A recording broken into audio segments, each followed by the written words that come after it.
السلام عليكم ورحمة الله وبركاته. مرحبا بكم في فيديو جديد. كنتمنى تكونوا بخير وعلى خير وبصحة جيدة.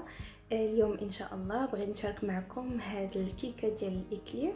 كتجي زوينه بزاف، كتذوب في الفم وسهله واقتصاديه. بقاو معايا نشوفوا اشنو غنحتاجو. على بركه الله، اول حاجه غادي نحتاجو الكاس ونص ديال الدقيق اولا 150 غرام ديال الدقيق مع واحد نص خنيشه ولا معلقه ديال هذه خميره ديال الحلوى.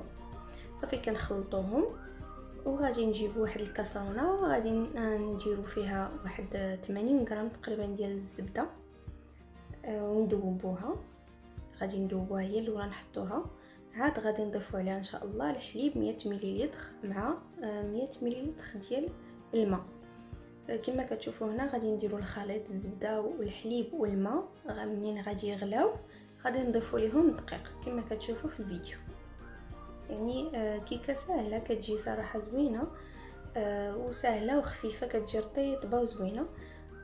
هنا كما كتشوفوا غادي نخلط ونحاول نجمع العجينه، والعافيه كنكون حذراها حتى تتجمع ليا العجينه. صافي كنحيدها من فوق النار. كما كتشوفوا كنحاول نجمعها حتى ما باقيش كتلصق في الكاسرونه كما هو موضح في الفيديو. وغادي ديك ساعات نحطوها جانبا تبرد، ضروري انها تبرد. وكنسمح ما قلتش لكم راه كنضيف الملحه، شويه الملحه مع هذاك الخليط ديال الماء والزبده والحليب. ضروري كنديروا شويه ديال الملحه ماشي السكر، شويه الملحه. صافي هنا كما كتشوفون بعد ما خليتها حتى بردات مزيان غادي نحتاج 4 ديال البيضات. غادي نبقى نضيف وحده بوحده، كل وحده بوحدها تندخلها في داك العجين. بالنسبه للناس اللي بغاو يستعملوا العجانه صراحه هنا شويه كتعذب الا بغيتو تستعملوا غير هذه ديال العود. يعني تقدروا هنا في هذه المرحله ديروا الطراب او ديروها في العجانه باش تجيكم سهله. او بالنسبه للبيض يكون بحراره الغرفه، يعني قبل ما ملي تحطوها تبرد يكون البيض حتى هو خرجتوه من الثلاجه وتخليوه حتى ياخذ درجه الحراره باش يجيكم سهل يدخل في العجينه. انا بغيت نقول لكم من الاحسن انكم تستعملوا العجانه لانها صعيبه صراحه باش هذاك البيض كيولي في الاخر ما كيبغيش يدخل لكم في العجينه. يعني انا استعملت يدي في هذه المرحله هذه في البيضه الاخرانيه اللي ضفت. صافي كما كتشوفوا هذا هو القوام النهائي ديال العجين. هنايا غادي كما كتشوفوا غادي نقسموا العجينه على جوج. انا ما عبرتش، يعني غير عيني ميزاني درت قسمتها على جوج وغادي ندخلوا الاولانيه طيب حاب نتبعوها الثانيه ان شاء الله. كما كتشوفوا هنايا الزيت زعما بدون عبار، وغادي نحطها في هذا المول هذا اللي كنكون دايره عليه الورق ديال الطبخ من التحت، والفران كنكون شعلته. ملي كنكون كندخل البيض الفران كيكون سخون. صافي كتدخلها للفران ما كتاخذش بزاف الوقت، المهم يعني تقريبا ديك 20 دقيقه هكاك اللي كتاخذ. صافي كتخرج على هذا الشكل هذا، كتجي تذوب يعني رطيبه وكتذوب في الفم.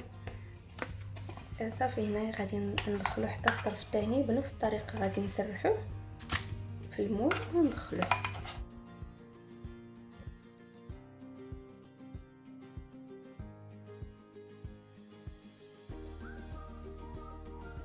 هنا ندوزو نديرو الطبقه اللي كتكون في الوسط. غادي نحتاجو 2 بيضات، غادي نحتاجو الفاني. وهنا عندي نصف كاس ديال السكر الابيض. انا ما متوفرش عندي السكر الابيض، درت السكر الاسمر. ولا بغيتو ديروا كاس الا بغيتوها حلوه شويه، انا ما كنبغيش حلاوه بزاف درت غير نص كاس.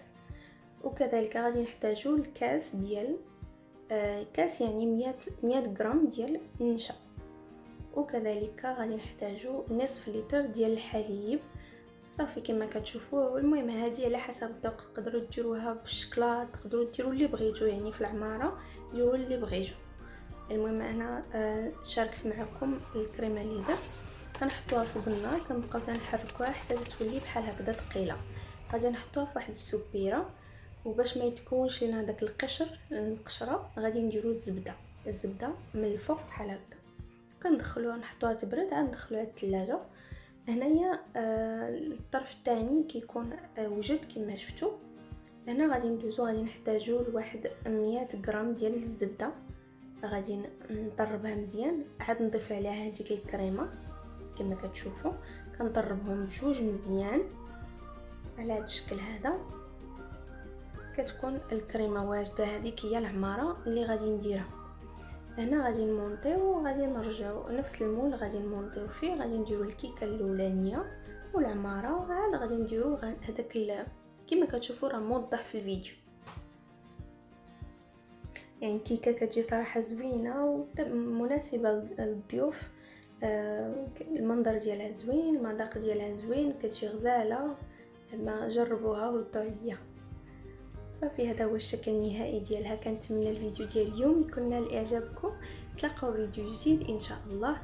خليتكم على خير.